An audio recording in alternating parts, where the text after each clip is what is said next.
Hare Krishna. Namaste. Chapter 3, which is entitled as Karma Yoga. Sloka 39.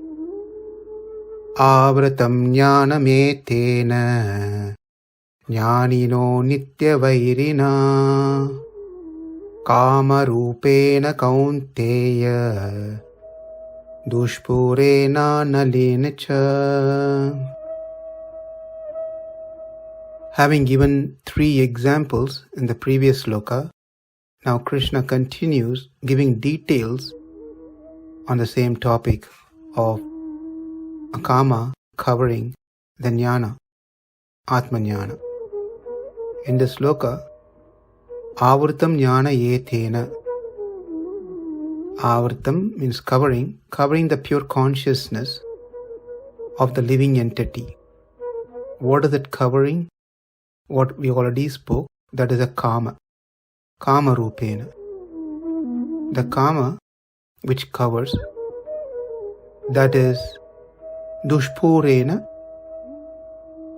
that means which never gets satisfied. Ānelena means fire, like how the fire never gets satisfied. Likewise, the desire for enjoyment never gets satisfied. That is the meaning of this particular sloka. Here, duṣpūreṇā mean never to be satisfied. Knowing even though one may never get something, one still trying to having a strong desire to get it. Ānelena means, literally it means a fire.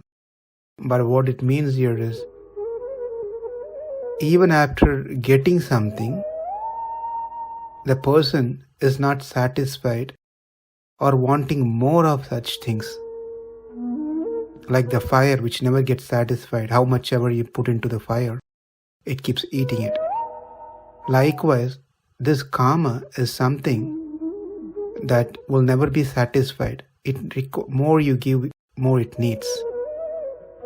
Therefore, in this way, it is nitya-vairiṇā, means constant or eternal enemy for the living entity. Who is the enemy? That's the karma.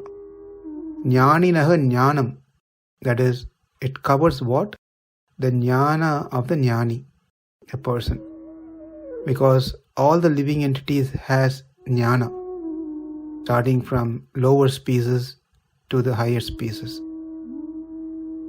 The level of the degree of knowledge may vary.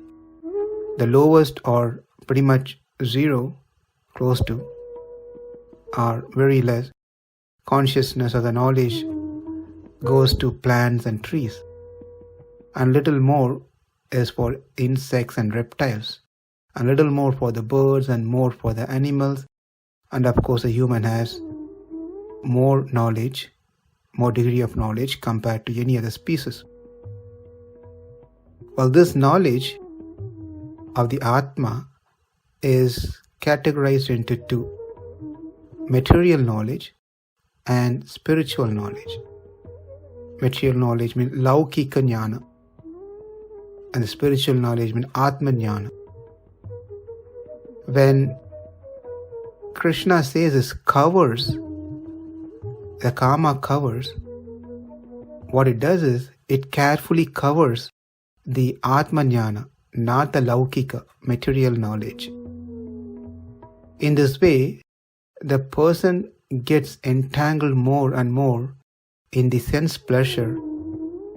By entangling more into sense pleasure, the karma increases. Therefore, he will never be able to escape from the material world. The knowledge is natural quality of the self. By its nature, this knowledge has the power of grasping everything.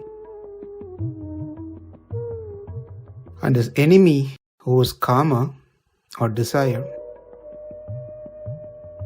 which has been there with beginningless, it's been there for long.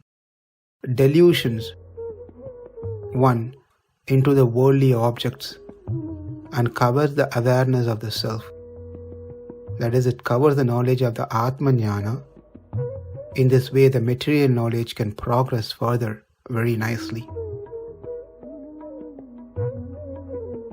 Though the karma cannot be overcome through experiencing objects of enjoyment. If someone wants to win the karma, then that cannot happen while one is experiencing the objects that's meant for enjoyment.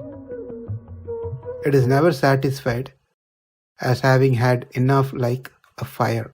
How much ever you put things into the fire, it needs more.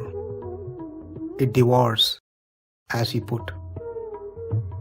So it will induce one in wrongdoings, wrong things. Like an example has been given, where a desire, the karma, is like a big tunnel, very big tunnel, which can never be filled by anything. Whatever we drop in to this tunnel as a filler, it only further digs deeper. That's the way that karma works. So this is what is being explained by Krishna in this sloka, that the desire grows with enjoyment of the desired object as it never gets satisfied. And the example Krishna gives is like a fire.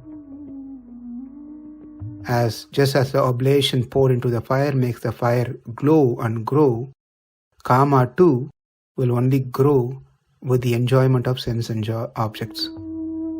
The fire swallows up everything with no distinction as good or bad. You just throw anything into the fire, it's not going to see, oh, this is a good one and this is a bad one. It just burns everything into ashes, eats it off. Similarly, as the saying goes, karma also has no eyes. It can aim at everything and anything, proper or improper. Therefore, it's like an endless ocean, this karma. So, we saw that the karma covers the Atma-jñāna. The next sloka, the following sloka, tells us what are the tools, upakarana, what are the tools that the karma uses to cover Atma-jñāna. Because we said karma covers, but then karma itself covers, or it uses certain things to cover that knowledge. And that has been explained in the 40th sloka. āvṛtaṁ jñānam etena jñānino nitya-vairiṇā kāma-rūpeṇa kaunteya duṣpūreṇānalena. Namaste. Hare Krishna.